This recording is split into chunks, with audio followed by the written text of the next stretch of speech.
Hello guys, now you will see a great selection of the coolest products from Amazon. All links to the products in the description below the video.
Hello!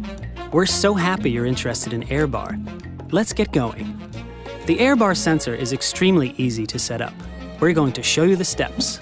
AirBar comes in different sizes. If you don't already know the size of your display, just measure it diagonally and then choose the size that best suits your computer. Now your AirBar sensor has arrived and we're going to show you how to attach it. The first time you attach AirBar, it's important that you do it correctly. Center it 3 millimeters below the bottom edge of the display. Use the width of the USB cord as a reference, and use the white alignment markers to center AirBar. Start by removing the 2 tags on the back.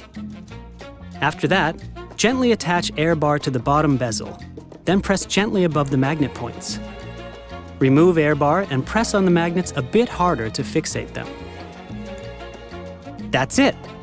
Now you can attach and detach AirBar again and again without hassle, and it will be perfectly aligned and centered every time, thanks to the magnets that remain below your screen. And don't worry, you will still be able to close your notebook without any problems. Now that AirBar is set up, start your computer running Windows 10. Attach AirBar, and plug the USB connector into the notebook. You now have touch. AirBar senses input just above the display. Pinch, roll, sweep, and have fun.